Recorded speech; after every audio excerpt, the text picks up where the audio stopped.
Meant for an adult audience. LoveLine may contain sexually oriented content. Listener discretion is advised. LoveLine with Adam Carolla and Dr. Drew. Hey, everybody, it's LoveLine. I'm Adam, that's Dr. Drew. Phone number, 1-800-LOVE-191. Dr. Drew, board-certified physician, Yeah. Good times. Let's go, buddy. I got a bunch to talk about tonight. Did you see Snoop on the way out? I heard my main man, Snoop. He was in here, in the studio just ahead of ours, the show ahead of ours, on the local station here, K-Rock in Los Angeles. The mother station, the flagship. He's good. He's doing great. Snoop? Yeah. He's my main man. That's my main mayonnaise. His of a chisel, my dizzle. No, he doesn't want that anymore. He said that. He said it? Yeah, I heard him say that. I heard 2 weeks ago over at Kimmel there was that he put a moratorium? Kibizzle. Kibizzle. A kibizzle on the shabizzle. Oh, well, he was shabizzling and schnizzling all over the place. He was? Yeah. Well, isn't that interesting? What are you going to do? Maybe they're just on Kimmel's show. No, I just mean, we got the news, we sit around. I didn't see Bishop Don Juan here either. Which I was Bishop Don shocked. Magic Juan. However, here's the funny about Bishop Don Magic Juan. When Snoop goes to Baltimore to open a liquor store, Bishop Don Juan stands behind him. Yeah. When Snoop comes out to this radio station, Bishop Don Juan lives half a block from the radio station. Yeah. Couldn't make it out. oh, maybe that's the Think problem. about it. It's interesting. Too close. Yeah. Not It is happening. Yeah. But he brought two gentlemen with him which really, to me, tested the limits of the potential of human size. Oh, really? Oh, yes. Yeah. Oh, yes. Security. Jewish guys? Jews? Jewish guys, right? I think so. It's hard to tell. I'll see it. Big, sort of hairy-armed Jewish guys? Yeah. Heads the size of the biggest watermelon you've ever seen in your life. Yeah. Black guys. 350 to 400 pounds and Black guys 6'8". can get big. Yeah, and they can get that, and they get that neck roll. They get that like triple toilet seat roll down the back of their head too. I'm telling you, a black man does not wear a mullet. That wouldn't be a bad hairdo for a fat black guy. The mullet. But these guys, they're not fat. They're so much as huge. Well, listen, when you're black and you're fat, you're huge. when you're white and you're fat, you're fat. Yeah, okay. It's a better thing. Yeah. You look better. Yeah, you don't look fat. Well, you look. It sort of looks like all up above the waist. Here's sort of what it is. You telling me fat. That's really what. That's how it gets with black guys when they're like 400 pounds. Yeah, I'll be over here. You go tell a guy with the multiple speed bumps running down the back of his neck that he's fat. Yeah. Go ahead. No, see how that works. Yeah. Yeah. Well, they should sport a black mullet. But Snoop was as good spirited as always. And, always in a good mood. Yeah, a really good guy. And I have another thing I want to talk about. I did the Dennis Miller show today, and also another amazingly positive group of people, pros running all over the place. And I was talking to one of the producers, these are crack producers, they're on top of everything. And they go, and Carolla's always going off about not hearing the phone calls. He's got to be kidding, right? I mean, it's a national radio show. You could hear the phone calls, right? Yeah. I said, yeah. No. Yeah, that's all theater of the mind we do and, here. And so last night we would have the chief engineer here tonight. Mm-hmm. Poor engineer. And the first thing she gets here is, where's Justin? Oh, see the engineer? Huh? No, he's not here. Radio engineers are here's the way it works. First off, engineers in general are a certain breed of cat. My stepdad's electronics engineer. That's an engineer. This is a tech. Known him my stepdad for 31 years. We've exchanged at many syllables. Yeah. Pants keep coming up. Pants keep getting higher each year. Belt keeps getting tighter. Yeah. What is that obsession, by the way? As the pants get higher, the belt gets in. Keeps. Now he's at the point where he's augering new holes in the belt so he can cinch it up. I think it feels like they're coming down, and so you just want to comfortably wear them because the hips are kind of moving up towards the. There's no waist anymore. Your sack is moving. No, there's toward no waist. the grave. There's no waist. There's no distance between the hip and the chest and the rib cage. Mm-hmm. So you got to have something. There's nothing to rest the pant on. Pant keeps getting higher. Belt is getting cinched up now. Yeah. Yeah. It's looking He's looking like when I did the episode of The Family Guy where I was deaf and I was out on the beach having to wear some slacks and they put a belt on me. It looked like a skeleton wearing Dockers with a belt trying to keep him up. Yes, my now friend hold on a second. Adam Carolla was supposed to set that up for me. Don't worry about it. It's coming. What about the engineer? The engineer never made it out here? He must be here now because he promised he'd be here before the show. All right. Well, the radio. So engineers are their own breed, and then radio engineers are sort of like regular engineers with a wandering eye and an antisocial attitude, and always funky hair. And here's the thing I like about radio engineers: they believe in their heart of hearts they could do your job better than you could. They could be on the air. They're funnier. They're more clever. They're more interesting. And really should have been on the air. So there's always a slight air of resentment mixed with there's a smug. I know this equipment that you without me, buddy, your nasally drone wouldn't make it to one crappy teenager's car. That's right. All right. You're right. Now what else are we talking about? Snoop, good guy, engineer, Dennis Miller. I'd like to do his show. I'm sure they will ask you. I'm positive. Because you've already been up, right? You've done it. No, I've never done Dennis Miller's show. What? No, I did Dennis Miller's show when it was on HBO or Showtime or whatever it was. It was one of the most enjoyable experiences I've had as far as TV show goes. He knows how to do an interview like nobody. Right? Yes. Here's the thing about Dennis Miller. There's a rap that he's an a-hole, basically, in the business. No. Well, I believe him. I believe every bad thing about everybody but me. But that's right. You have the same rap. No, I don't have an a-hole rap. I have he doesn't care or know where he is rap. Okay, yeah. Leave him alone. Right. Yeah, he doesn't know who to hate. Right. He hates himself more than he hates you. Right. He doesn't like publicists. He's not sure who you are. Right. He can't remember you. Right. All right. Doesn't know what business he thinks he's a contractor. Right. That's what my rap. He's in. He doesn't know what business he's in. Leave him alone. He's confused. All right. He wants to know why he can afford such nice cars. Right. All right. So Dennis Miller's rap is a little bit of a pain in the ass. Oh, really? No. Yeah. But although with age you do mellow. Yeah. Guys who are I don't know what the prime a-hole age for a guy is, and gotta be in the 20s. Later 20s. Yeah, later. I'm thinking 29. Especially when some success is starting to happen. 29. Little money in the pocket. You know what I mean? Yeah. Some success. Yeah. Working, anchoring the news desk at Saturday Night Live. And by the way, Dennis Miller, in his prime, or if he cares to do it, or when he does do it, one of the funniest stand-up comics that I've ever seen. I mean, he's really good at stand-up comedy. And he's good. Well, I'm saying he's good at whatever he does. He interviews. He listens. He makes eye contact, and he doesn't just listen, but he's driving. He's driving the interview. He's not just reloading. Yes. Immensely talented guy. Too smart for the business. Yeah. Here's the point. Say what you will about him, and Drew won't say anything about him. When I did his show when it was on Showtime or HBO or whatever it was, there was about a 5-minute pre-interview. Got to go out there and drop the F-bomb a couple of times. Yes. Fast, loose, easy, nobody crawling up your ass. Right, same way. And he's total pro. Yeah. And he's not reading off, he's not looking down at cue cards and fumbling for his next question. He's looking you in the eye. Yeah. You're going off on tangents. He's not scared to go places with you. If the conversation takes a little zig and a little zag, all right, that's the way we're going to keep going. Keeps driving. Yeah. Right. Yeah, there's no road that we need to stay on. Right. We need to stay on the road called the interesting road, and that's not paved. Do you know? But Drew, hold on, buddy. What? Let's really just drink that in again. It was well said. We need to stay on the road called the interesting road, and that's not paved. You know what I'm saying? What I just did there was the interesting road that wasn't paved. Brilliant. Genius. Well, he kind of reminds me. Really, we're paying you to sit here. You should be paying me. The interesting road that's not paved. Okay, quiet now. Okay. All right, now what's up, Drew?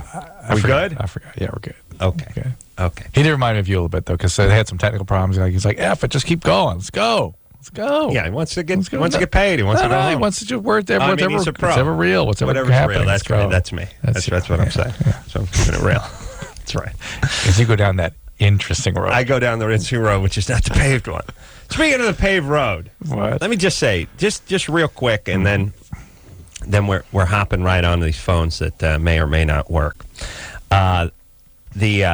Was at the place at the Senior Crime today, by the way. I work over at Kimmel. Yeah. Every other day, they close down Hollywood Boulevard. Oh, yeah. Every other day. Well, this was when I got off of Franklin Boulevard and Hollywood Boulevard was because of the American Idol finals. Yes. So there was a gridlock around there. Yeah, but here's the whole thing. One of the Olsen twins makes a solid duty, and they close Hollywood Boulevard. Right, Anything's cause enough to close Hollywood Boulevard. Rick Dees, he's going to get his 5th Walk of Fame star. We're closing Hollywood Boulevard. They do nothing but close Hollywood Boulevard, and they'll do it at the drop of an eyelash. Boom, close Hollywood Boulevard. When they close Hollywood Boulevard, and everyone thinks, look, you people listening in Idaho think it's all great. You work right there. You're there at the Historic Theater. You're right across the street from where they do the Academy Awards, up American Idol, Ryan Seacrest, blah, blah, blah, blah, blah, blah. That nothing but pain in the ass tourists and traffic. And by the way, the part where you're working, you're working at the part where the Clampets were coming to from the Black Hills of North Dakota. You're over that in the first 10 minutes. Yeah. Then it's just a bunch of a-hole tourists wearing fanny packs. Hey, we're the Chuggies. Hey, where's the truest the doctor? And traffic. Nonstop traffic. They close Hollywood Boulevard every other day. And the only way to escape from the Kimmel, again, I do leave a little earlier than some of the other riders. The only way to escape is to go backside, basically, fish your way through these things. I ended up right in the intersection. That's where I got my ticket. Where you got your... Were the cops waiting for you? No, cops weren't waiting for me there, but I was trying to cross over Franklin. And here's the whole deal. When everything gets gridlocky, there's only one way to make your way. That is slowly start pushing forward. When the intersection locks up and there's a little space, you got to take your car and you got to start pushing forward. Yeah. If you just sort of wait until things clear up and the heavens part and Moses comes and spreads it, it's never going to happen. No, it's gridlock. Yeah. And no one's moving. There's no space. There's no rhyme. There's no reason. So I was driving up one of the streets and I was crossing Franklin, heading toward the other side where you got your ticket, and there's a little opening in the gridlock, and I started peeking forward, peeking slowly, because I couldn't see if the track was coming the other way. Sure enough, here comes a minivan with a chick, a couple people on it. She does that. There's no other traffic by her. She does that move where she stops, and then she stops in front of me, and then she looks sort of cross between wounded and insulted that I would attempt to venture. Try to get home. Wild man. And then gave me the look like, what are you doing? And I'm the worst guy to give that look to, because out comes the C word, out comes the bird, and shake your ass, you fat C. Get going. And by the way, I don't need to be admonished. I don't need to be punished. Shake your ass. Get going. What'd she do when you said I'm making my way. Did she hear you? It always frightens them. Yeah. Yes. But here's the thing. Get going, lard ass. I'm trying to go. You're trying to go too. I stopped. There's no danger. I was creeping out. Yes, I'm trying to get to the other side. No, I can't see around the other cars. That's why I'm creeping. Yes, I saw you coming. Yes, I stopped. Now shake your fat ass and get going. And don't give me your stink eye, you fat hoe. Get going. I don't know where you're going. I don't know why you don't want to get there, but I want to get to where I'm going. So shake your fat ass and don't punish me with your look of, oh, somebody was trying to shut up. And could she get by without you even moving? Zero. There were two. Yeah. No problem. No, she didn't have to swerve. There was no anything. It was just, I'm creeping. Up there she is. I stop immediately. She has to then sort of stop. That's the other one, too. Stop. Oh, I'm so wounded. Listen, all you C's and pussies out there, they're so wounded, so insulted that someone would dare drive on the streets that you drive on or somehow impede upon you. Just shake your fat ass. Get your fat ass out of the way. Just get going. 10 and 2. Get your ass moving. Go. Forget about the stink eye. Forget about the horn. Mach schnell. 10 and 2. Let's go. Get your ass going. I don't need your stink eye. Just drive, pussy. All you pussies, just get moving.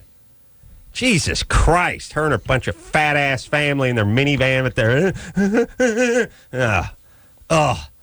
Swear to Christ, Drew. What is this town is just packed full of just pussies that would never happen in New York. New York's like, go go. Here's just a bunch of I don't know if it's nothing but illegals without insurance. No, or it's no. just I do not blame or illegals. Just, Are you kidding? Just pure pussies behind the wheel. That it's just like, he tried to drive when I was. Here's the deal. Get the F out of the way, we have so many GD trauma survivors in this town that every interaction is a potential opportunity to reenact the trauma. Yeah. Everyone's trying to traumatize me. Everyone's trying to Yes. exploit me, take advantage of me. Listen, so you creeping your headlights 3 inches into the intersection, you traumatized me now. Yes, yeah. Here's And if you what didn't do. notice, I'm going to stop and let you know that you've exploited Write me. a letter, put it on the grave of your junkie uncle, and leave me the hell alone, you fat C.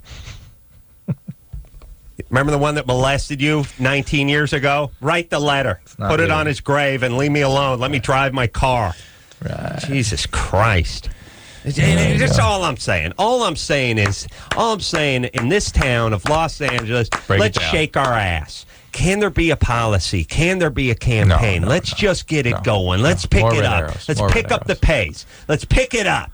Nobody. I'm the first guy to think of pick up the pace. Everyone wants to put a second level on the freeway and dig a hole through downtown. Or can we just pick it up a little bit? Can people just pick it up? Do you need to leave the 30-foot gap between your bumper and the rear bumper of the other car when we're in gridlock? Or could you scoot your ass up and tighten it up just a little bit? Make a little more room in the intersection. But speaking of that, wasn't that intersection confusing? Did you come upon it and know what the signs meant? No, I'm yes. No, right? Yes, no, yes. Drew, fight that ticket and win. Right? That intersection is bewildering when you drive up to it. Correct. Right. Correct. Right.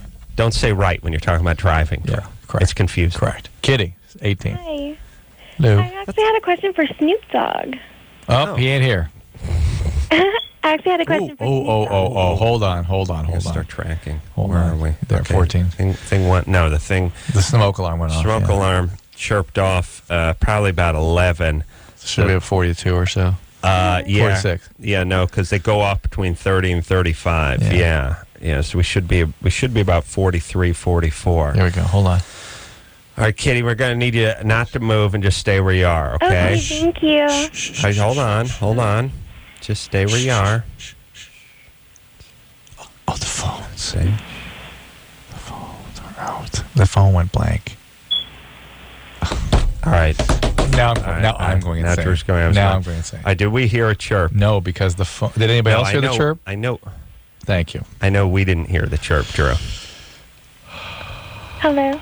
Justin just fixed those phones right up, didn't he? All right. National radio show where the coast take phone calls that they can't hear. I just like the part where it goes out during the 3 seconds where we need to hear the chirp for the smoke. All right, now hold on, Kitty. Okay. What? We need you to stand under the smoke detector, please. Oh, there it goes. There we go. There it goes. All right, but see. Stand under it? All right. Ooh, Kitty. 126. Okay, I need to pace it. You see, that's my obsession. It's almost exactly 30, I think. It's always it's like 33. It's between 30 and 35. Now, the Coleman First Alert series, that's 30. But if you're talking about the Smokeman series, the generic, yeah, the one that Home Depot moves, that's the more than 35 There you zone. go. Shh. Oh, the phone's out again. Hello. Did it go again? Not yet. There it goes. 03. It was 03. That was What it. was it? 03. All right. That's 30 seconds, right? It's more. It's like 35. Okay. Maybe even 37. Okay. Now, is this smoke detector? By the way, this is going to be the bulk of the call And the show. and the show. Is this smoke detector in your room? Yeah, it's in me and my roommate's bedroom. It's in your bedroom. And approximately how long has the battery Has it been chirping? low? She may not know the battery low. Wait, here it comes. Shh. It did it. Ooh, we just caught the end of it. All right. How long have we had the battery in it? 42. No, not how long have you had the battery in it. Adam, I told you she's. How long How has has it been chirping at How you? long has it been chirping? For about 2 weeks. For like 2 weeks. 2 weeks. Yeah. Numb to it. I can't even hear it anymore. Yeah, we got that part. 2 weeks. Because if you could, you'd be jumping out the window. 2 weeks in And we the have a really high room ceiling. that you sleep in. And live in, that basically. both of you sleep in. Yeah, Yes? we can sleep with it. Do you go to Cal State Northridge or something? No, I go to SMC, and my roommate's a stripper. Okay, I'm going to try it now. I'm going to try to guess where she strips, all right? Okay, they're going to guess your club. All right. Kit Kat? No. The classy lady? No. Bob's classy lady? No, it's new. I'll give you a hint. It's new? Spearmint Rhino. No, close though. Oh, Licorice Zebra? No. I don't know. What is it? Which one? Score. Oh, Score. Oh, they got Yeah. Scores out here? Uh-huh. Wow. Yeah. Now, man, let's give her a little break. And if she has to sit and listen to that music and dribble coming from the DJ,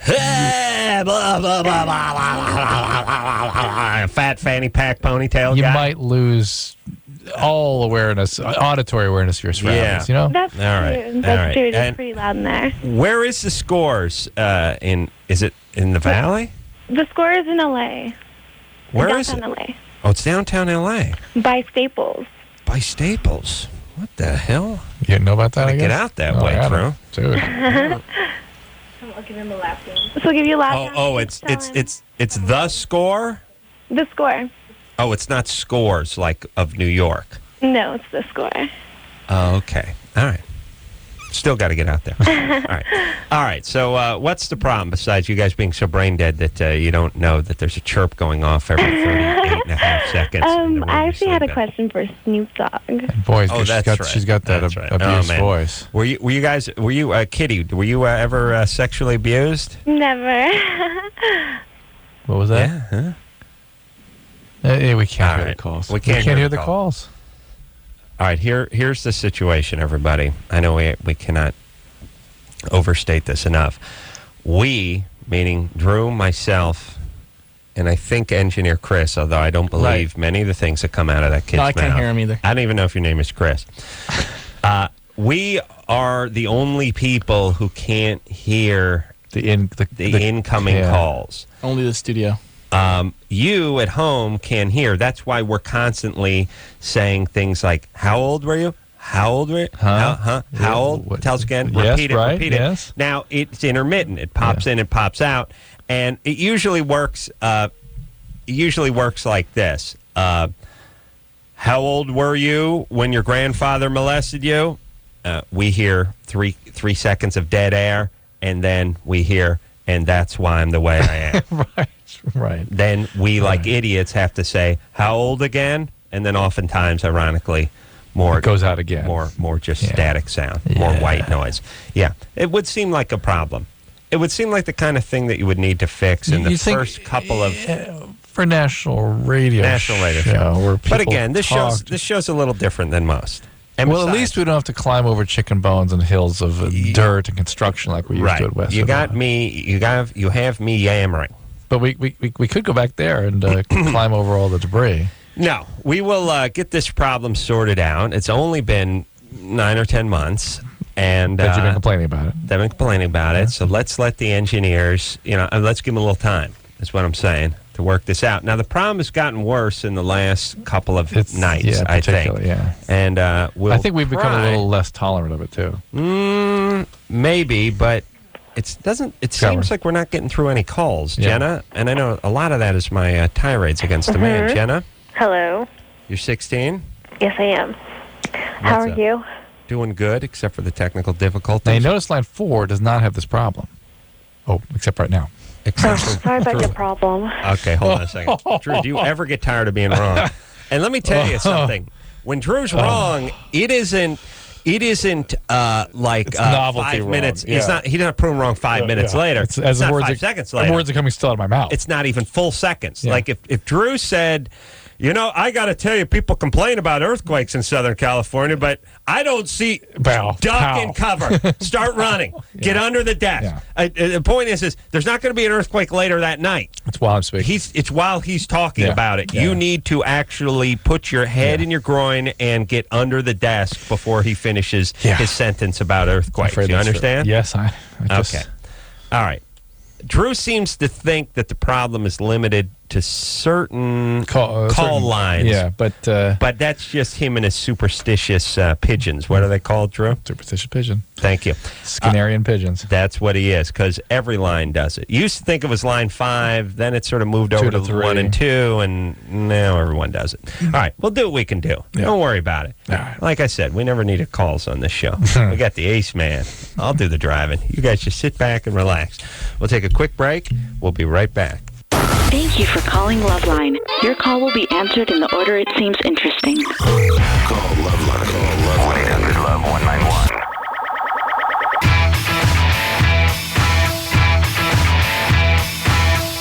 Hey, everybody, it's LoveLine. I'm Adam. That's Dr. Drew. Phone number 1-800-LOVE-191. Jeremy Piven in here tomorrow night. A man who has been, well, his first role was as a child. He was in the movie Wings, which won the first Academy Award in 1923. What was he? He was in something as a zygote, I heard. Yeah. Oh, that little art Jeremy film with the guy Piven- floating on a bed with the moon over. I believe he made an appearance. in that. Jeremy Piven has been in every movie ever made. Producer Ann, by the way, is under the console having a quiet conversation with the engineer right now on the hotline, trying to figure out what's going on with our phone lines. I don't know what to say. This guy's been the dean in every college movie. He's been the dean and the student. He's been the cool teacher, the uncool teacher. These are all the same in the same movie. He's the dean. He's a teacher. He's a rowdy frat boy. Right. And the janitor at the college, all in the same movie. So he's coming in here tomorrow night to brag about all the parts he's been in. Let me tell you how many things Jeremy Piven has been in. The Man Show originally was going to be on ABC about 4, 5, 6 years ago, whenever. It was originally a pilot, believe it or not, for ABC. And by the way, they passed on it, and that's when they began their slide. Think about it. Okay. And here's what it was. It was on the schedule. They were going to go with it, but the ad sales guys were... LoveLine was on Fox's schedule. Yes. Remember that? Yes, but that does not tie into Jeremy Piven. I know, I'm just saying. The show that replaced The Man Show on the fall schedule on ABC in like 1997 was a show long-running show called Cupid. Long-running show. Yeah, if you call 4.5 episodes long-running. What a shock that the Man Show went on to such great success, and the show that replaced it didn't make it a season. Was that ever happen? Well, I'm sure all those guys lost their jobs and made that decision. Yeah. Well, here's the point. Actually, probably they did. Oh. The point is, Jeremy Piven has been in so much crap that he was actually starring in the show that replaced the show, my only network show. Right. So how much stuff is he? And that's TV. He doesn't even do TV. Right. Understand? I actually heard Cupid was a good show, by the way. That was a great show. No, I heard it was acclaimed. Shut up. No. Or whatever. Not popular, but well done. Yeah. Fantastic. All right, quiet down over there. What? All right. Then Mimi Rogers in here Thursday night, who's been in more movies than Jeremy Piven. So here's my only problem with Jeremy Piven. I said to him when he was on... Am I boring you, Drew? Adam, just your voice immediately induces yawning. I said to him when he was on this show last time, look, how do you get every other role? Every this. 3 or 4 movies in production, you're in all of them. Yeah. How does this work? How do you do it? Yeah. You assumed he was going to say, somebody just picks you. Who do you blow? Right. What's going on? Right. And he said, I get the material. I hustle. I study the material. I get off book. I get off script. I commit it to memory. I go in there, prepare. And I thought, you're making me sick. Really? Hard work, preparation. That's the answer. There's no luck. There's nothing. They don't know you. You don't just say, you remember me in my other 375 movies? Chris, it runs contrary to what you think about the pro you see sitting before you, Mr. Corona. I know you think Kid broke my heart. Needn't check the internet, needn't prepare. That's where me Piven prepares. That's where me and Piven went our separate ways. Yeah, you parted. That's we parted respectfully, but we parted. I said I heard the P word. And I said, I'm sorry, I'm not down with that. Yeah. And he really was we have to agree to disagree. I believe he even used the W word in your presence. Was that Wang? Work. Work. Oh, yeah. Yeah. He said study. Adam. I'm surprised you kept it together. He said prepare. He said study. He said rehearse. It was like, my head was going to explode, and I almost leapt over the console and started physically attacking him at that point. And Instead, you took it out of me. that's when I knew we could never be friends. Yeah. All right. And lo and behold, you weren't. Yeah, but it's been a couple of years, and It's about time he's back, yeah. I think I've cooled down a little. We're going to bring him in here, but if he starts up with that prepare and work BS again, You'll lose it, yeah. I will lose it. Yeah. I'm in no mood, Drew. No mood. Not a mood. Not going to be in a mood. Not moodless. Got it. Got no mood. Guess what? Minus a mood. If I was in space, that's the kind of mood I'm in. It's out of Empty. vacuum. Vacuum space. Yes, vacuum mood. Minus mood. No mood. Jenna, 16. Hello. Yeah. You're Hi, 16. how are you? Good. We're good. Okay. I have a main question. Then I just had a question about the show. But my question is, I called like 2 weeks ago when the Dr. Drew replacement was there. And I was calling because when I used to masturbate, or I said I started before I turned 15, and I was able to get an orgasm. And sometimes, can you hear me? Yep, we got you. Yeah. Oh, For the moment, anyway. I hear an echo when I talk, so it's weird. Okay. And Engineer, maybe that's a clue of something's going on here, but go ahead. okay, so then eventually it started to feel like a urination. It was just a very strange feeling, but it wasn't good like the orgasm was. And I just couldn't keep on going after that. And it's been like that since I turned 15. That every time you try, you have that irritation feeling. It wasn't necessarily irritation. It was maybe a little sore feeling, but I wouldn't try for that long to get it. So it wasn't like it was used out. And so... Like it was what? Used out? I remember this call. This is when you were in Beantown doing something over there. Yeah, you used to have an orgasm, and now your orgasm just sort of felt like you had to whiz. But what's your question? Well, I wonder, he said to relax, and I realized I can't get it back. And also, like, fine if I can never get it now, okay? But when I have sex, when I'm married and stuff, or, well, I don't know, whatever, whenever, will this affect it? All right, hold on a second. Are you on any medication? Yeah, but it's... What are you taking? Wellbutrin and Strattera and clindamycin. That is the whole, Jenna, that's why you're having this problem. No, but I tried taking that after I had a problem. That's fine. It may have gone away by itself, but the medicine, I guarantee you, is sustaining. She's taking a bunch of stuff. Okay, Wellbutrin, Strattera, and what? Clindamycin, and I forgot the other thing. What do you take antibiotics for? I had a bad burn Where? on my chest. What happened? I was really stupid. I went to the beach and it was cloudy, and I got a little burn, and then I was at my friend's beach house the next day, and I was like, ooh, I'll get a tan, I'll get more burned, and then I got really, really burned, and then this is really gross, I let my friend's little sister peel the skin off because she thought it was fun, and she peeled too much, and it just got really... Infected. It You're was on Clinda and what else? You're on 2 antibiotics or just 1? 2, clindamycin, and All right.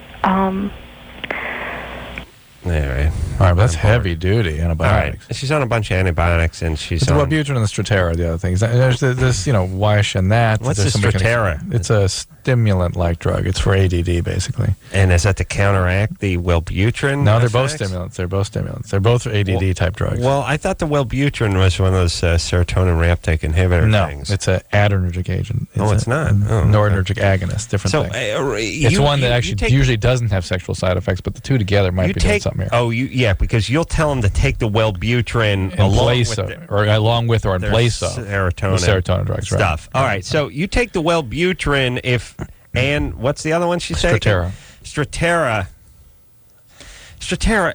I know. It sounds like Strattera sounds like two things. A car. It's either 4-door Japanese car. Right. It's got a Peppy V6. Right. Or board game. In it. Board game Involves cunning and strategy. Right. Strattera! You got my bishop. Oh, my king. Yeah. Oh, look out. Yeah. It really is. It's a car meets a board game from the 70s. Yes. Okay. Here's the whole thing, and it means nothing. Nothing. Okay. What does this stuff do? It's for people that can't focus. Yeah, it's a novel stimulant. No, I know. Who can focus? No, I can't. Here's the thing. let me ask you this, Drew. Everyone walking around talking on a cell phone, listening to an iPod simultaneously. I'm not done with Jenna, by the way. Don't let her go. Go ahead. Yeah. I am, though. I'm not. I was actually done with the callers about 4 years ago. I'm sure well if you aware of clued into that. Yes.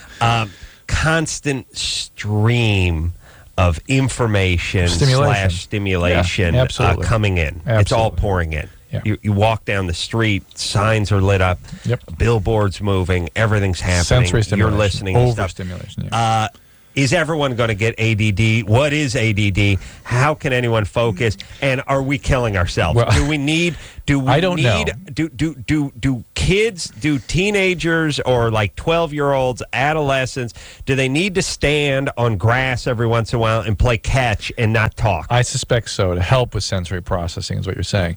And here's the deal. I always like to answer questions about... How can you form thoughts when thoughts are being stuffed up your ass constantly? And when anything's being stuffed up your ass, it is very difficult to form a thought other than don't stop. I'm serious, though. How can one form an imagination when one is being bombarded with information? Your question is rhetorical, and it's well put. However, whenever I try to understand things about humans, I sort of stand back and go, well, now, what if I were sort of an anthropologist from Mars, and these weren't humans, these were other primates. And if we took these primates and put them in a room and stimulated the hell out of them, and it changed their behaviors, would we be surprised? No. No, of course not. So, there's going to be some consequence. I mean, now, is it going to be medically relevant? Yeah. I don't know. Oh. I don't know. I'm wondering if the imagination part and the creativity part will just be replaced for a quest and a thirst for stimulation. Well, that seems to be what's happening, by the way. Yeah, which is, look, I don't need a coloring book. I don't need a sketch pad. I need a ticket to a movie, and I need a new iPod. Well, but I need to put stuff in. Yeah, I don't need to spill stuff out. Well, I think where that really becomes fascinating is what is the impact of all this pornography and stuff. Yeah. I mean, what is that? But what is that on a 14 or 18-year-old? What is that? How's that even? Humans have never been exposed. I mean, they've been exposed to intense stimulation of all types. I'll tell you how it's impacted my maid. Oh, she's had a lot more work to do. She vomits regularly. She's in counseling. Yeah, no doubt. She's actually had to call a crisis team. And she's gotten good at cracking things over her knee. That's right. Mm-hmm. She's become a brown belt in karate. Yeah, but it's a certain discipline that involves breaking cinder blocks. Yeah. I'm dropping. She can now. She could do cinder blocks, but she works it out on your laundry. Remember that used to be entertainment? Halftime in a football game, guy's going to break a block of ice with his forehead or his elbow. Again, would kids stand for that? No, can't have that. So anyway, here's the deal. Jenna, here's the deal. You were on a couple of medications. I understand they were started after these symptoms developed, but they may be perpetuating things. You're describing urethral irritation. It may be that how you're stimulating or how your bladder's emptying from the medication you're taking. Milton Bradley. And try stimulating yourself without getting into the area where the urethra is, and realize that some women, when they have orgasm, do urinate, and maybe just that symptom is sort of bothering to you, and you're unwilling to do that.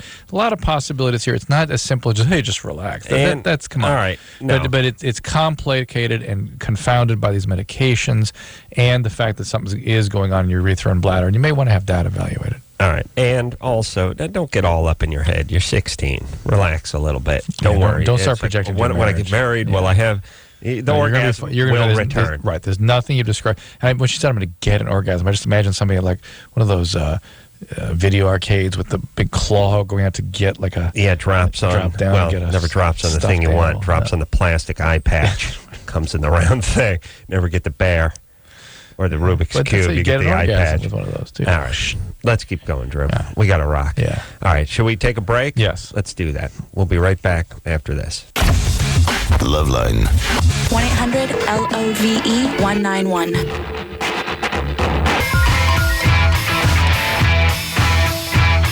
Hey, everybody. It's LoveLine. I'm Adam. That's Drew. Phone number 1-800-LOVE-191. Jeremy Piven coming in here tomorrow night.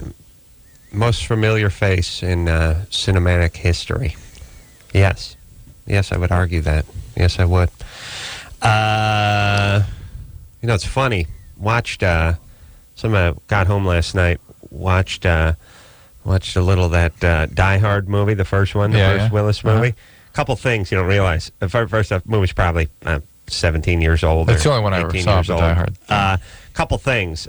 Scene when he's on an airplane, he's getting his overhead baggage, and as he lifts his hands up to open the overhead bag, his jacket comes open, and the passenger spots his shoulder holster, spots his piece with his gun in it, and gives him a look, and he says, "I'm a cop," and then just sort of go back. Realize how crazy that sounds now in airlines, just a guy traveling with his piece. Next thing you know, while he's waiting at the baggage carousel at the LAX, lights up a butt, and not as part of a movie thing where someone's going to come by and say, "This is Los Angeles, put it out."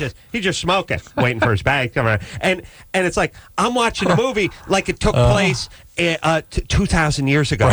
Like, I'm watching an Egyptian temple. He's smoking. He's smoking by the. There's people's luggage. There's Samsonite. He lit his. Could you imagine lighting a cigarette by the baggage carousel now? You would be tackled. Yes. Rob Reiner would physically assault you with his 30-gallon bald head. Yeah. Like, could you imagine? Yeah, it's amazing. And I just thought, yes, he's just smoking by the baggage carousel. And I'm sure now nowadays, by the way, if you wanted to film that scene, you would have to erect a full-scale baggage carousel. Because you couldn't actually even do it. Could not actually light a cigarette inside. And let alone let it be Los Angeles that you were enacting. And unless it was Los Angeles 1940. I thought to myself, this movie's 1987. Maybe in 88. I don't know. Maybe it's 86. I don't know what year the first Die Hard was. But as I saw him smoking, it's sort of, hey, he flew in from New York. He just, as a New Yorker, he took a 6-hour plane flight. He's now waiting for his bag. And like all smokers, he's going to light up a butt. By the way, smoking, good guys used to be able to smoke in movies, by the way, too. He was a cop. He was from New York. He smoked cigarettes. By the way, in that was sort of okay. 60s and 70s films, they'd be smoking on the plane. Now, if I saw that, my head would explode. In the special smoking area of the plane, which is comical. I would rush the TV set and smash it. I would start running in circles and screaming, pulling my hair out. Like, it was, and then it made me realize, like, oh my God, I wanted to tattle on Bruce Willis. I got to call Rob Reiner and tell him someone's The gun smoking. part's pretty wild, though, too. The gun part's crazy too. Yeah, it's just packing his heat and not factoring in, neither one, the smoking in the baggage carousel or the packing the piece on the plane wasn't part of the movie plot. That's nobody said, "Hey, but how did you get?" or anything. It was just that's what you do. As a cop, you got a gun. You travel, you bring your gun with you. You bring your smokes, you bring your gun. That's what you do. All right, let's talk to Tara. Yeah. Tara? Yeah. You're 21? Yeah. You like sex, but unsure if you have an orgasm. Yeah, basically, everything is fine. Like, I enjoy everything up until it. But in place of what I would think, like, where I would think I should have an orgasm, like, it's kind of like how if, when the guy goes, like, that little you get really, really flag comes out, says bang. She gets a windmill salt shaker. Sorry. Yeah. What do you no, get? but like I just get really, really sensitive to the touch, so I don't know if it's that. Yeah, you're not having an orgasm. No. Yeah. You would know it if you were. Yeah, you're not having one. Okay. And so I don't know if it's like a mental thing where I'm just not letting myself, like, because I'll sit back and like try to like relax or to. You mean during intercourse? Yeah, or actually, well, because more through oral is it. All right. Like, So I actually. Here's the reality: it is not going to happen during intercourse. Yeah. All right, you got that. Not going to happen. Right. It will happen with oral sex if you're able to sort of coach your partner along, if he kind of knows what he's doing. But at 21, it's not unusual for women to have real difficulty having an orgasm at 21. Somewhere in those early 20s, you will start to have them. The wiring sort of hooks up. Yeah, you'll be fine. And you got to kind of. You don't push. Don't push. Pay attention. Don't be afraid to instruct your partner. Really, I'll tell you, orgasm for a woman, it's like a golf swing. You cannot try to crush the ball. You just have to sort of. It's a great analogy. Relax, smooth, fluid motion. Natural. Natural. Don't try to kill it. Yeah, and it's also you'll it always highlights F it up. the difference between men and women, that she still likes sex and has a receptive experience of sex without an orgasm, which the male cannot. Guy can push through a tough orgasm night, but the deal is woman can't.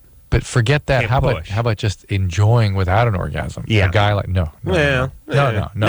Well, enjoying up until the point where you realize you're not going to have the orgasm. Then and he's you're miserable. frustrated and angry. But I'm just saying, as a guy can actually will himself, like once in a while, had a few too many, like Mickey's Big Mouths, you're a little coked up, somebody cut the coke with too much speed, so you're a little jittery, you're going for that, you're going for the trifecta, Jack, and your penis is not cooperating, even your own reflection, your own sweaty reflection in the mirror's not doing it for you, and it's like, you're going like, come on, I got a calf cramp, I'm pushing through, we're pushing, we're going, we're making a run, boys, let's do it now. You focus, you hunker down, you dig in just a little bit more. It's like you know, trying to squat 400, 500 pounds. Let's do it. But again, the point is, you can actually do it. But the point is that it would not be a pleasurable experience without it. No. Yeah. Even this isn't that question. And I always fear death. But to me, it's like I will not be beat by your own biology, by my own balls. You'll beat your biology. That's right. We'll take ourselves a quick break. We'll be right back. Here it is. Bottom line, it sucks being single today. Tons of lame people and no decent prospects. Call the Dateline. Call the Dateline. Call the Dateline. 1-877-889-DATE. LoveLine will be right back. So get your problems ready. This hour brought to you in part by Axe. Experience the Axe effect.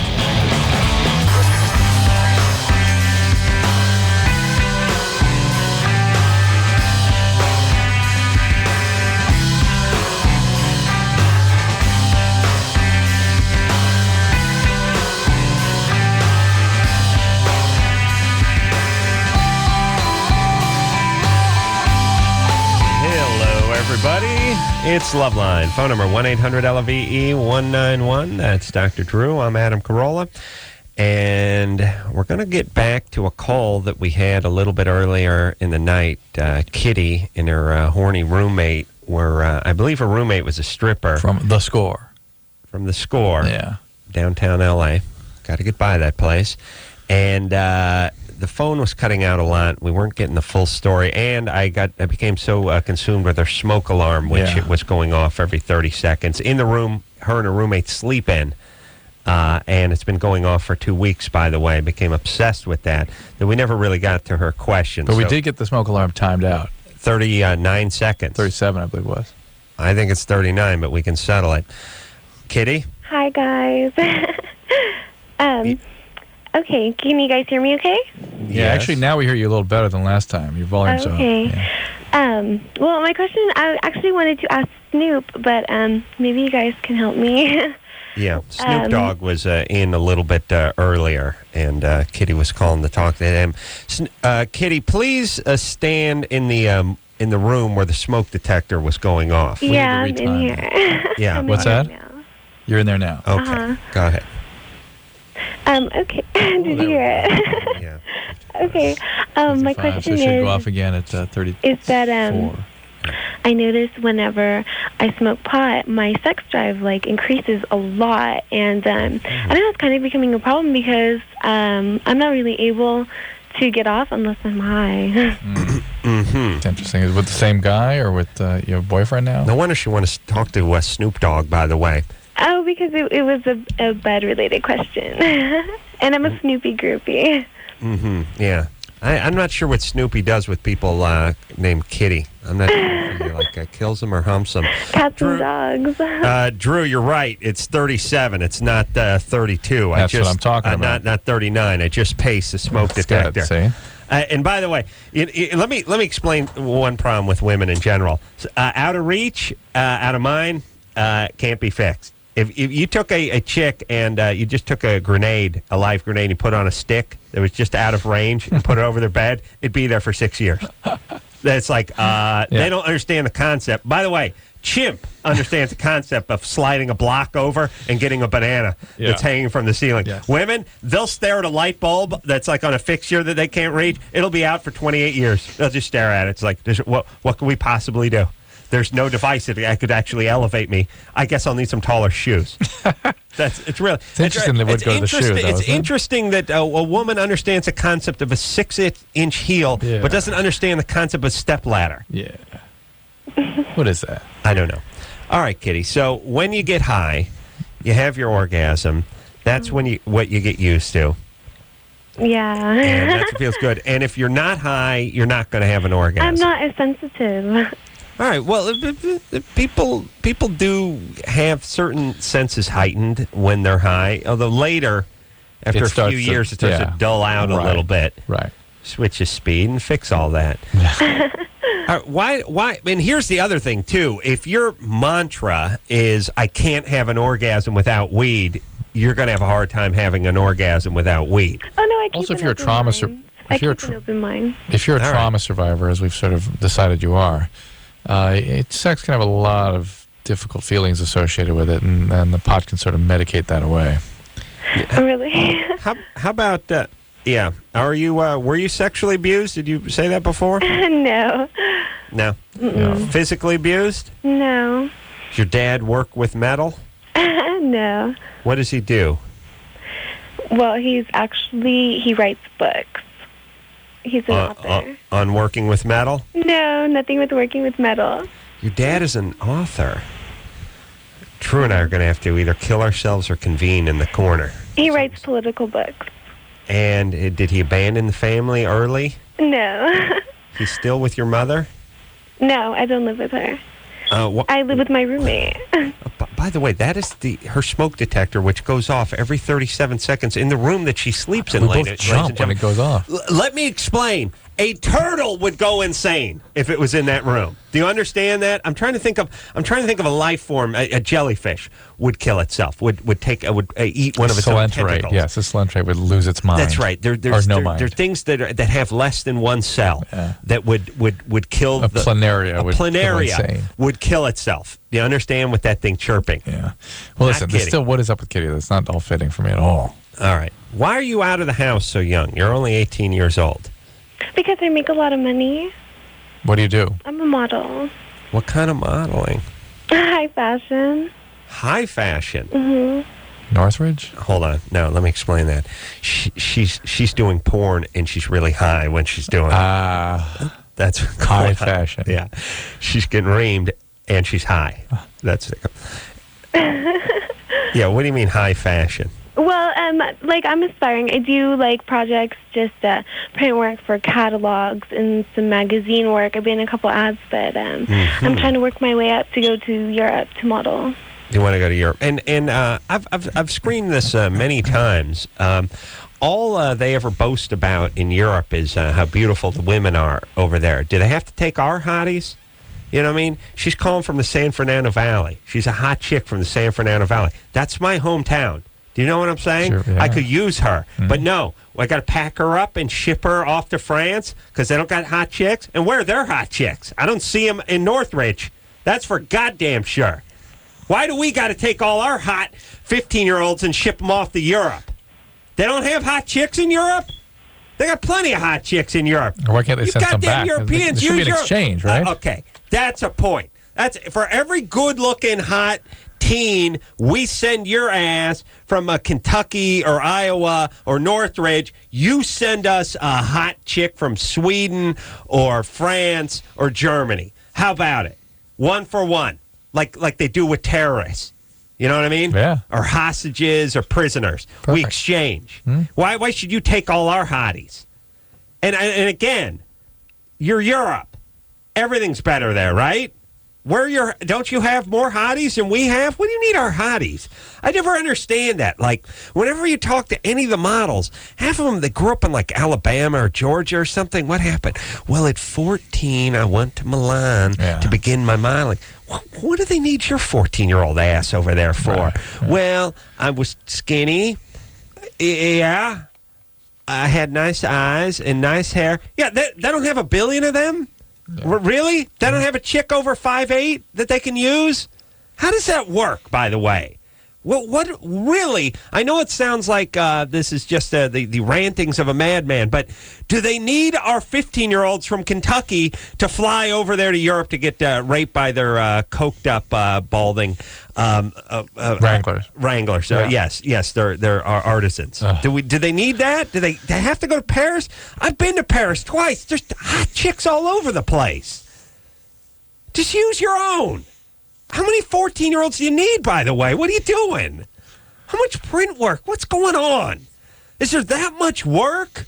What, am I insane? What goes on? Why don't you just use... Jeremy Piven does 5,000 movies. That's all. He doesn't... he's coming in tomorrow night, by the way. And by the way, with the computer stuff... Just use the same chick. Did you have to go there for the environment? Find 20 hot Parisian chicks and use them. And that'll be enough.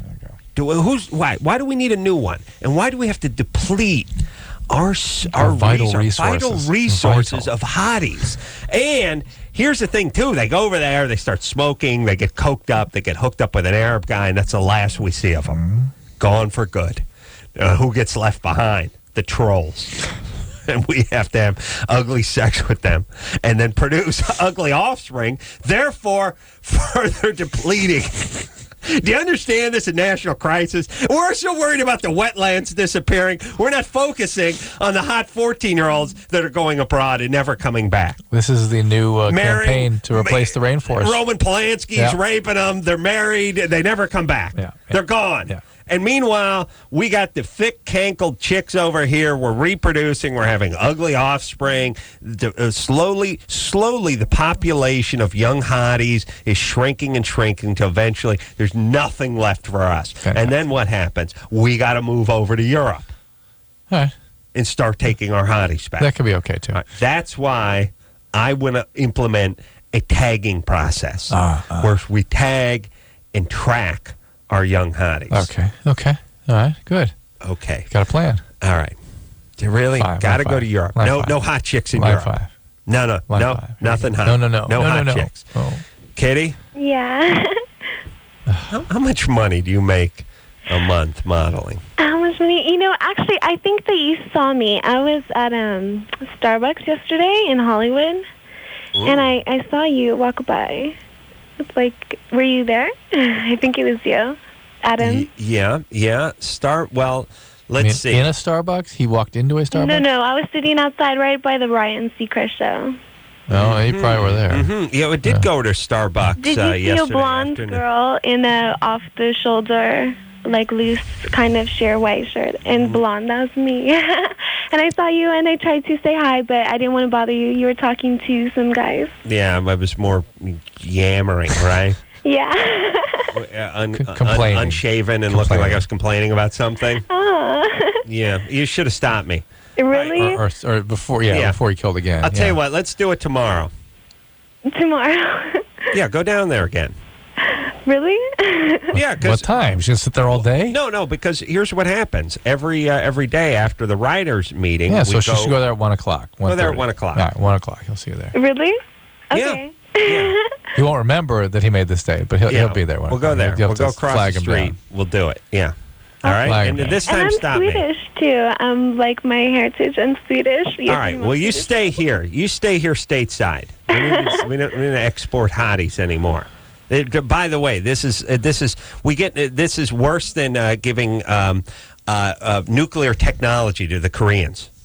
Do you understand? This is dangerous. More serious. A more pressing issue in my mind. Yeah. And believe me, when I'm in charge, this is one of my platforms I take a stand on. So you got elected on this one. Yeah, you'll not be going to Europe to model. Yeah. None of you. You model right here, or there'll be no modeling at all.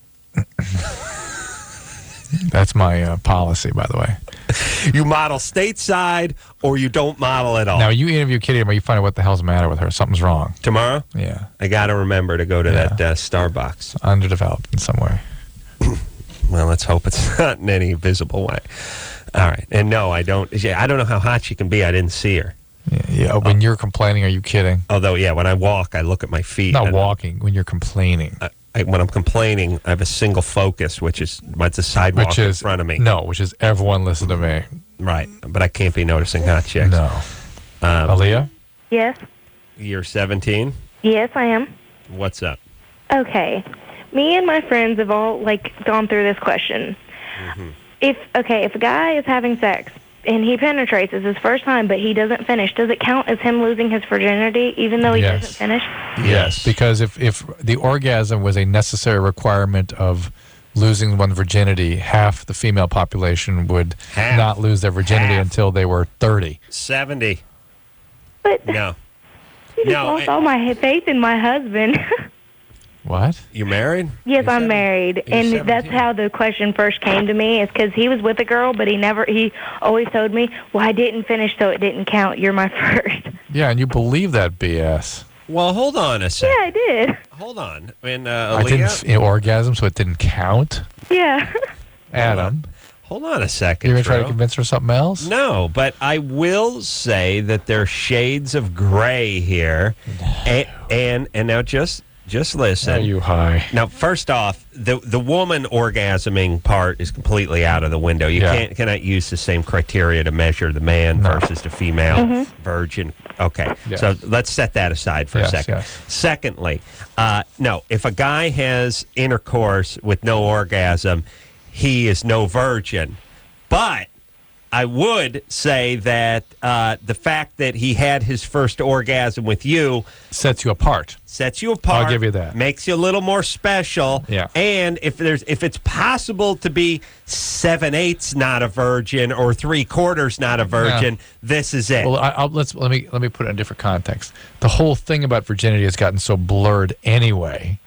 This is just another technicality, but it is a gradation of some type. Yes. So okay, I'll give you that. Yes, and it could mean that it didn't go on very long. It was uncomfortable. He wasn't enjoying it. All things that bode nicely for you. Or she was so hot that he freaked out, couldn't handle it. That's Or he finished no, it. I've seen her. She's ugly. Okay.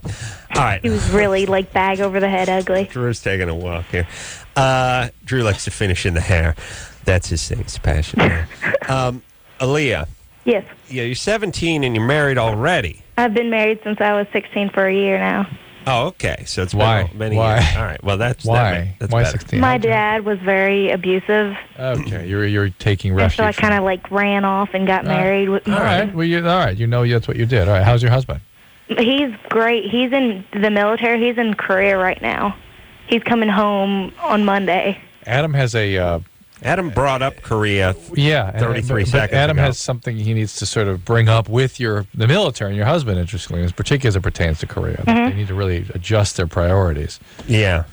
Oh, shut up. What's your husband do over there? He's in communications. He sits on his butt in a comfortable chair and works on a computer all day. All right. Well, that's good. And at least he has something that might translate into some sort of civilian work, too, by the way, working for a communications company, computer company, phone company. You know, some of these guys that get into the military, and it's like, what do? I do artillery ranging. Yeah. It's like, I'm an artillery ranging specialist. What is that? Well, I'll actually go ahead and put the detonation caps in there and arm the artillery shells. We used a 55 millimeter howitzer, and then it's like, what do you think you're going to do? Transition into working for the school board, working on artillery?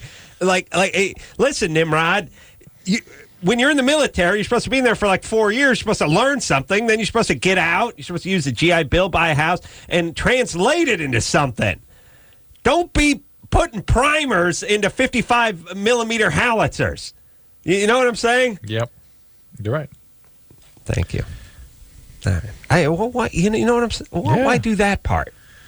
Why do that part? It's what their passion is. I know. Okay, but be a diesel mechanic. Learn to work on jet engines. Yeah. Do the communications thing.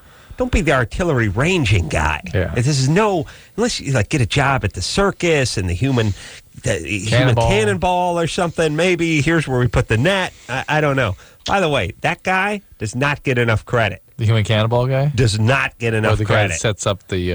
the human cannonball. Why? Imagine you're climbing into a cylinder that's about 20 feet long, and someone is setting a net up on the other end of the parking lot. It's like a big trapeze act, basically. Yeah. In between you and the net is 200 foot of asphalt. Okay, all right. Think about it. Okay. You're going to be about you'll be about 9 stories in the air, and you'll be covering essentially a parking lot. Yeah. A couple of vans, couple of mobile homes. You overshoot it. You're in a more parking lot. Yeah. You come up short. Is that you understand? It's not a whole long strip of. So net. again, really, it's the artillery adjustment guy, the guy that's setting the artillery range, that really deserves the credit. The human cannonball deserves a medal. Well, think about it. Yeah. I mean, imagine you just stand at the end of the barrel. Just pretend you're standing on the ground out in the parking lot, you're in the barrel, walking 200 feet over to where the net is on the other side of the thing. Just stepping over curbs, parking blocks, park cars, what have you. Yes, you'll be covering this terrain in the air. If something should happen, by the way, you come up a little short, you get hit by a seagull or something, you'll be about 8 stories in the air, too. Something happens, a strong wind knocks you off, whatever. You're not going to be landing anywhere on this net. We just assume throwing you over an 8-story building and just go sailing into the parking lot. It's hairy. Yes, you're right. Forget the whole cannon part. Yeah, just now flying you're being 8 stars. the flying part is hairy enough. You're being launched out of a cannon. Okay, Drew. Let's give them their due. You're right. Give them their due. Give them their due. Done. Give it to them. Yeah, you guys are great. Okay. Amazing. All right. Aaliyah? Yes. All right. Yes. All right. Here's all I want you to do. Okay. This is why you shouldn't get married at 16, because you get caught up in these sort of like who was a virgin and all this kind of stuff. Just remember, this is a good guy. He is. It's not your daddy. Don't act out on him. Don't sabotage this relationship. He's going to come back from Korea. There's going to be some growing pains. You guys are going to be living on top of each other for the first time in a few months. You're going to be getting on each other's nerves. You're going to start acting out. You're going to want to get him to abuse you like your abusive dad. Yep. Or you're going to want to do something to get something out of him, a rise out of him. Don't do it. Mm-hmm. I do that a lot too. I know you do. We know what. Don't rattle his cage. Be thankful. Stop tugging on that was weird. chain. You guys knew that, because I do. I like pick at him about stuff, and I can't. I don't know why I do it, but I do. Because you need to evoke Dad from this guy. Yes, you need to evoke that experience. I know, but you're going to work at him till you get him to behave like your dad. He shows you the back of his hand one day. Yeah, don't do that. Don't do it. Just be thankful for what you got. This is your issue. Mm-hmm. And you need to work on it. People that have been traumatized find ways to reenact the trauma. They either find somebody that's the same person, or they evoke something from, or they get the person to become that person, right? Or evoke something like that. Yeah. And God bless you, Liam, for understanding and agreeing with us. Yeah, she's open to it. So. Yeah, she knows she tugs on him. All right, let's take ourselves a little break. When we come back, we'll speak to Took a melatonin once related to lower sex. Took 9 melatonin. I ate a bottle of those things. Ever since Dr. Bruce told me to eat them by the handful, I said, screw it, I'm going nuts. Jenny over here doesn't want to have sex with boyfriend anymore. Gets mad when he does. All right, beautiful. We'll talk to her after this. Oh, yeah, everybody now. LoveLine, I'll be right back.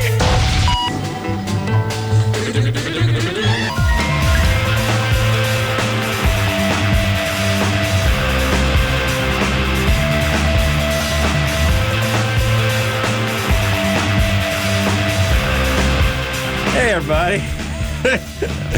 Is Drew going? No, he's not. Oh, why isn't... I'll be there. I'll be there. You will? I'll be in New York that day. You will? You going to Thursday? New York? Yeah. I'm leaving that afternoon, but I'll be there. All right. No, I can use it. Yeah. Fine. All right. And I'll be doing something for Axe. Phone number. What the hell are you doing? Some sort of discussion, leading some sort of round table. What the hell kind of separate life, man? I know, dude. What I don't even know doing? you What anymore. Are you doing, man? You heard me, man. When are you going to New York? Next Wednesday. And Wednesday? Yeah, I got to do Good Morning America in the morning. For something else. Okay. Unrelated. All right. And so you'll be in New York on Wednesday. Yeah, I'm leaving again on I think Thursday night, maybe Friday morning. Work that out, buddy. Yeah. You know what? Maybe Friday morning, I think. Maybe about Friday morning. So, all right. It's break good it down. idea. Break it down. Let's be good. All right, everybody. Let's get to the phones and speak to Jenny. Sorry. Once in a while, Drew and I, we have a conversation. Is this on? We have a conversation over some urination and a cup of coffee.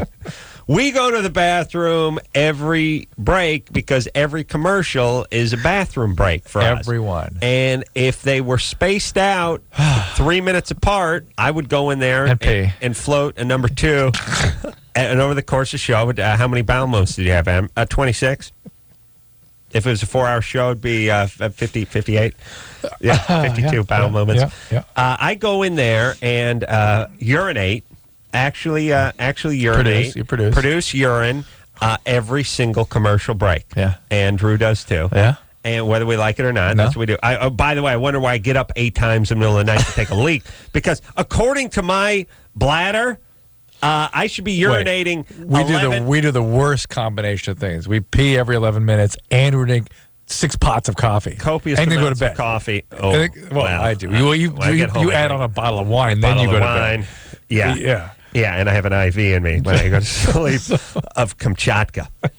But no, here's the whole thing. I just realized this, Drew. I pee, 13 times during the course of this show. Yeah. My bladder. Oh, there you go again. I just urinated. Yeah. My bladder thinks it's supposed to relieve itself about every 9.5 minutes. Yeah. Listen, I'm up all night too. When I go to bed at 2:30 in the morning, I'm up at 3:10 like, oh my God, I'm going to explode. but I should have urinated 12 times by now. In addition to training it, you've dumped in 8 gallons of liquids. I know. After 10 o'clock at night, right? Yeah. It's genius. Anyway, so our conversations don't end once in a while. The conversation bleeds onto the air, and I'm sorry, we had to take care of a little business. We use this like a intercom. Go ahead, Jenny. What's up? 26. Yeah. Well, it's been coming on kind of gradually that I don't want to have sex anymore, and the more that he tries, the worse I get mad.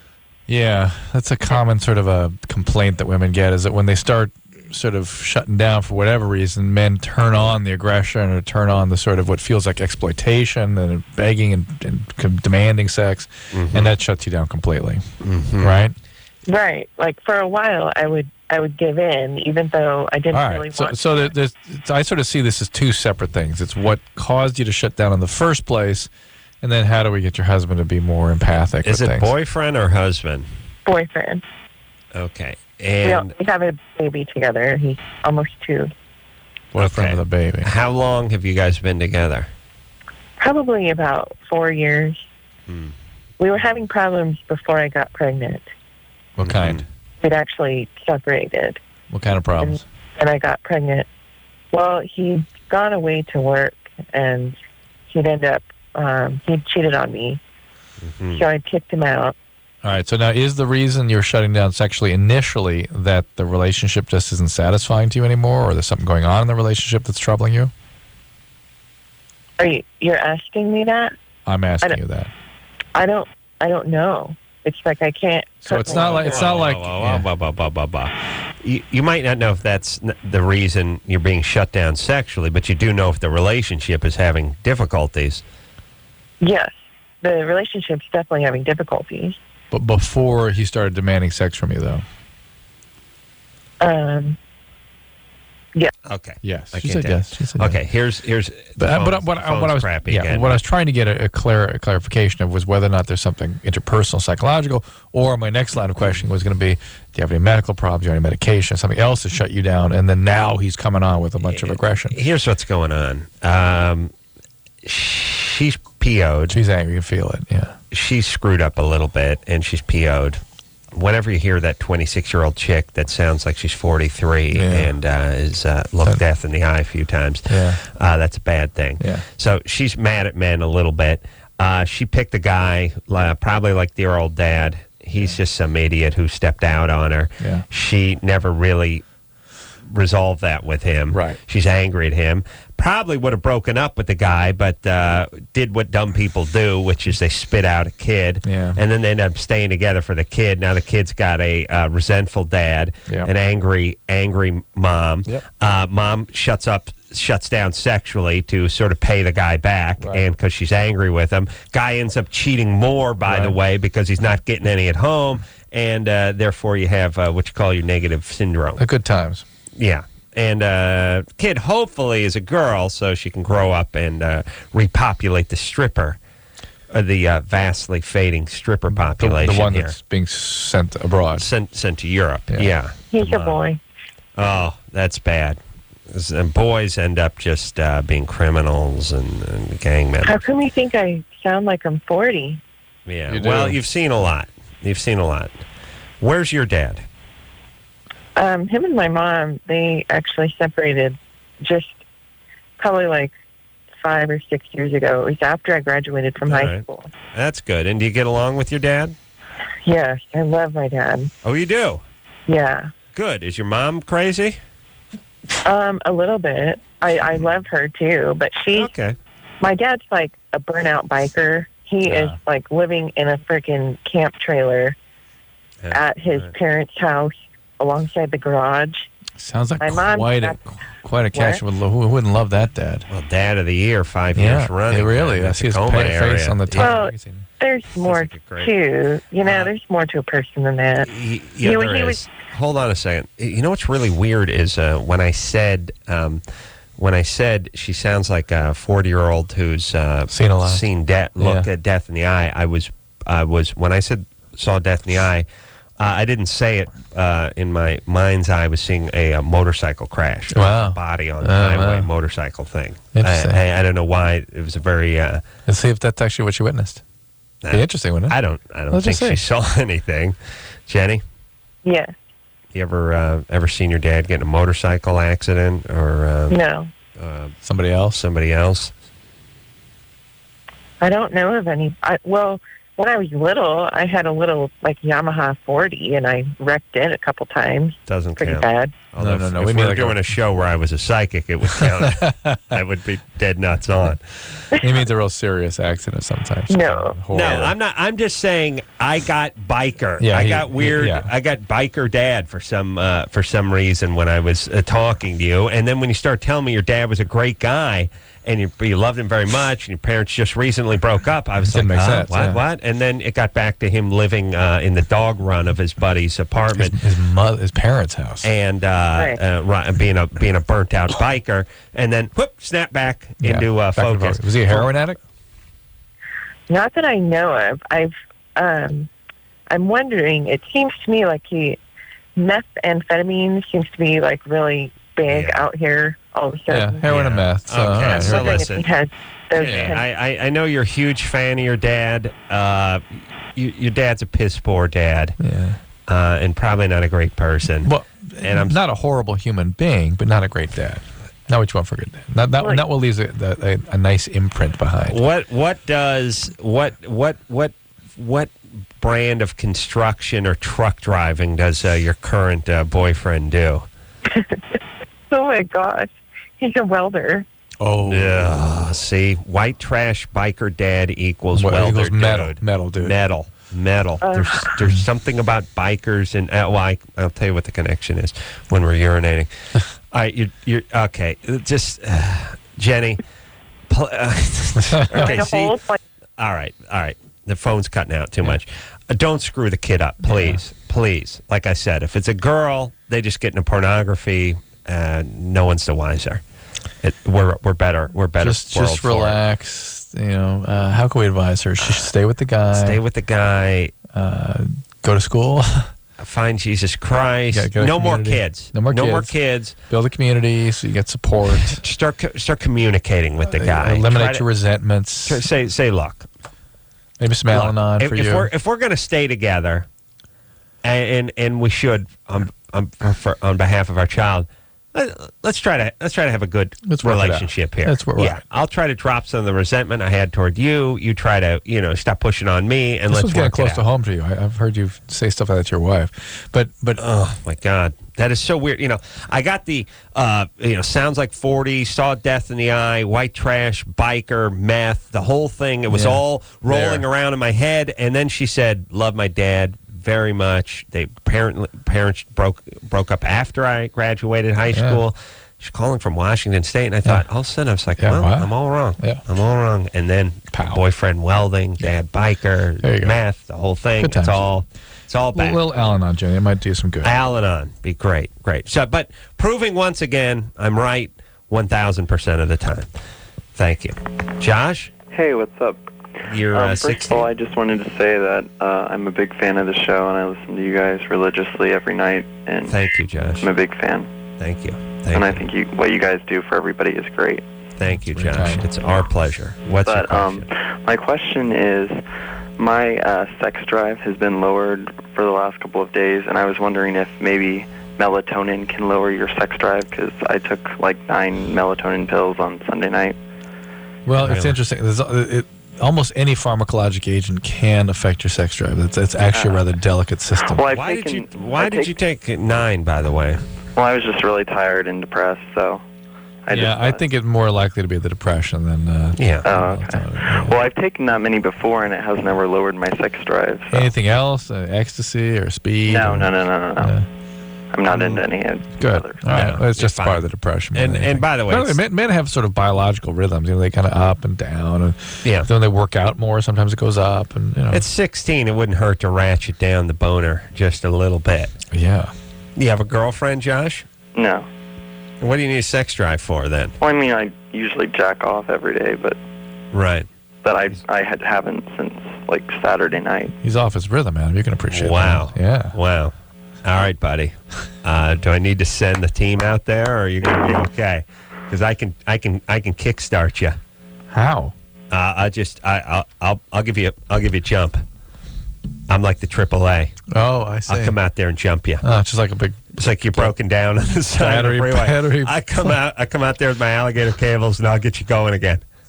You know what I'm saying? Oh, I see. I give you a jump. Yeah, it's like, your batteries went out. You're on the side of the road. I pull up. I put the jumper cables on there. I haven't heard about your team in a long time. You used to send out your team to sort of select targets for strategical strikes. And now you're deploying the team for good. Yeah, I'll tell you what they wore the banana leaf hats. Remember? Yeah, we banana leaf hats. They use straw hats. Yeah, straw hats and the Hawaiian shirts and Ray-Bans, and they use silencers. Oh, well, but now you don't need the guns, no weapons. A lot of them are ex-Cuban patriots, actually, recruited. No, what we do now is we come into the home, we tarp it off, we get the guys in the gear, we tell the usually the teenager subject, as we call them, just to lie down, and we basically let me explain. As a doctor, the heart, when it gets out of rhythm, that can be very dangerous. And you have to hit it with a shot of electricity sometimes to get it back onto its cadence. Right. I do that for kids who don't beat off. I see. Are you shocking the Johnson or shocking the spine or the brain or all three areas? I cannot really divulge. What's a trade secret? I see. Well, that's good. That's you will publish some paper on it. There's some patents pending, and I don't really want to talk about you that put on the the science air. out first before you can suffice it to say, we get the heart back on rhythm. Guys like Josh that were the hard back. Two guys that were once, twice a day. All of a sudden, it's been 4 or 5 days. Look. You're beating off twice a day, and you miss a Tuesday because you went to your granny's funeral. I'm not going to send the team out. You might, but you're going to have an assessment. I'm not going to send the team out. I'm going to stay on. Come Thursday, the van's going to be pulled up in front of the house because now that they're coming like by that point, Apache. Apache, and they rappel. Yeah. Oh yeah. We don't need to. We could drive up to the house. I insist that they rappel from an Apache helicopter down to the house. It's been 3-4 days now. I call it Code White, and something's got to be done. because this kid's this close to finding Jesus Christ. And I can't have that on my watch. Code white. All right, let's take ourselves a little break. We'll be... I wish you guys could just see the look on engineer Chris's puss. Yeah, it was. I just saw that look. He just was sits very there. entertained, wasn't he? He's got to look. He's got to look. He's got that look. You know, engineer What can I Chris. say? Here's the look engineer Chris has. He has that look you give after you take a slug out of the milk container that's in the refrigerator, but the milk hasn't gone bad yet, or at least overtly bad. Yeah. But it's not close. You think right. it might. Something's different. Yeah. Something's different. He's got that look you give when you're trying to read the date on the top of it after you've taken a swig that seems, again, not putrid, just not quite right. He also reminds me of the sort of the cashier, the checkout woman at the counter when you're pulling up after a big long line, and she's sort of greeting you, but sort of like, let's get on with it. Let's get on with it. When I'm done with you and your 30 pieces of cans of cat food, I'm going to be taking a break. Yeah, it's a smile, but let's get through this. They're not paying me enough. Yeah, that's right. Let's go to break. Let's go to break. Yeah. We'll be back after this. Hello, this is your radio. LoveLine will be right back. Drew. Yeah. What are women most attracted to? Confident guys. That's right. You can't buy that confidence. At least you couldn't until now. What do we got? You got Axe deodorant body spray. Oh, my God. Spray that on, it's like slathering on the confidence. Hey, everybody. It's LoveLine. I'm Adam. That's Dr. Drew. Phone number 1-800-LVE-191. Yep. Yeah. Mercifully. Let's go. Who do you want to talk to? Brett? Yep. All right. Brett? Hey, guys, what's going on? What's happening, my man? I'm doing pretty good. Fantastic. I'm really What's excited up? to be on with you guys. We're excited to have you on the show, and as you know, the callers are the show. Oh, well, when the Ace Man isn't the show. Well, that's true. All right, what's up, Brett? What's up? Hey, I just, first of all, wanted to say, Dr. Drew, I've been trying really hard to get a hold of your book, but every time I get to the bookstore, it's sold out. So congratulations, you're selling really well here. Well, thanks. Anybody who read it and liked it, please put some positive reviews up on the on the Amazon website. Stop reading I get driven. those I things, hadn't you for a idiot. long time, and I went on tonight. I went, there's some wonderful ones, but there were some hideous ones. Someone put a bad review up there? Well, there's 200 reviews up there, so there's bound to be some bad ones. But so, the ones that are so Drew, stop torturing yourself. empty and mindless and acting out, You I should can't stand never, that. I've never gone on the computer and put my name into it before. It would be torture. It is torture. Don't do it. I won't. All right, go ahead, Brett. Oh, yeah. So, I've been with my girlfriend for a little bit over a year, and we have a really wonderful relationship, and we both love each other entirely. And we've come upon this little issue recently where, we've been doing what couples do sexually, but she seems to be afraid to have sex, and everything up to oral we both are very comfortable with and enjoy entirely, but it seems that she is afraid. She's voiced that she's afraid and doesn't know why. You're 18. How old is she? She's 16. Ooh. Yeah, I know, and I knew you guys would have an issue with that. Well, it's not so much an issue. Is that a 16-year-old really might not be ready for this yet? It could be an overwhelming experience. Yeah. And you've never had... Is she a virgin? Yes, we both are. Both virgins. See, Brett... What? Quiet down. Okay. Brett's 18, but he's one of the good ones. Yeah. No, absolutely. And He's good people. Right, and that's why I don't have an issue with him seeing her and just the way he's treating her and whatnot. Yeah. And it is within the law in And you guys California. have been together for how long? For a year. Over a year. He was 17, she was 15. Over a year. Yeah. It works. Okay. And you'd like to lose your virginity. Yeah, I plan on being with her for quite a while, yeah. I would still really urge you not to push her. Oh, no, I don't. In fact, I've been speaking with her a little bit, actually just with your inspiration, listening to what you have to say on the radio all the time. Having me rant about traffic for that 20 too. minutes at a time? That too.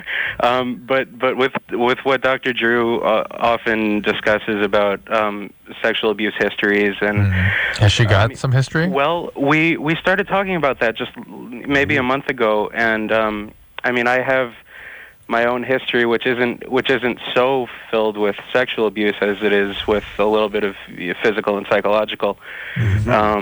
But she is unsure, which is interesting. But she has never said no or yes. She's unsure as to whether there's been abuse in her history. She says she can clearly remember her childhood, but that there are some. How is her relationship with her family? Her relationship with her mother and sister is excellent, and with her father, it's very distant. But the parents are together. Why so distant with dad? Dad's an attorney or something? Or no. Actually, her dad. He did work full time until 2 months ago that he got laid off.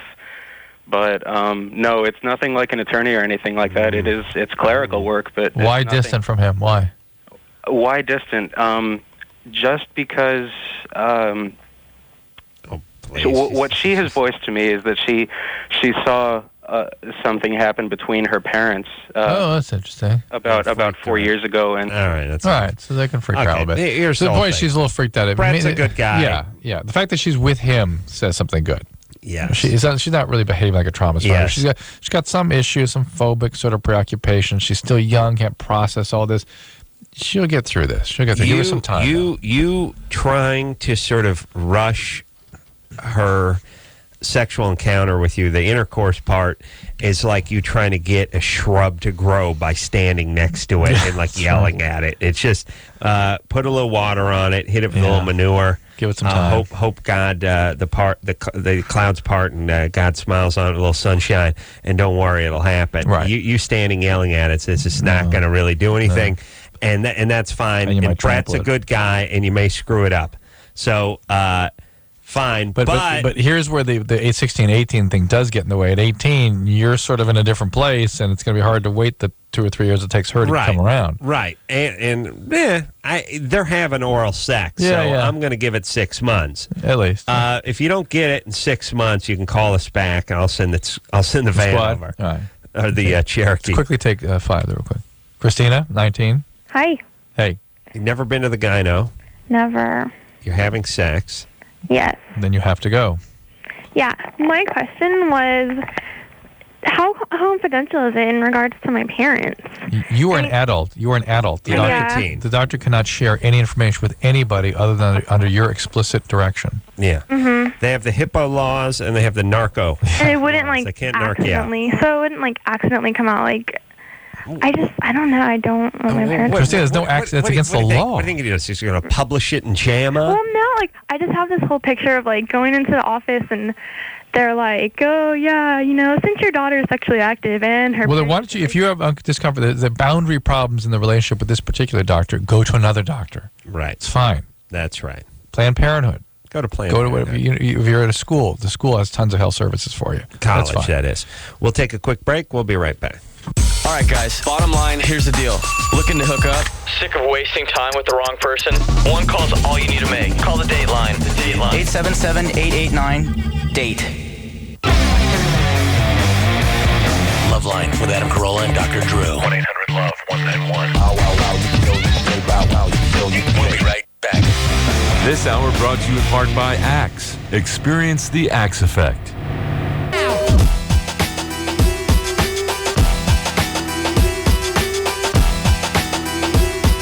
Well, everybody, that's the show. So, tomorrow night, a man who has been in not every movie ever made, but every third movie ever made. Since the beginning of time. That's right. Jeremy Piven tomorrow night. And God bless you. Until next time, this is Adam Carolla for Dr. Drew saying mahalo. This has been LoveLine. The opinions expressed on this show are not necessarily those of the staff, management, sponsors, or this station. The producer for LoveLine is Ann Ingold. LoveLine is a presentation of Westwood One Entertainment.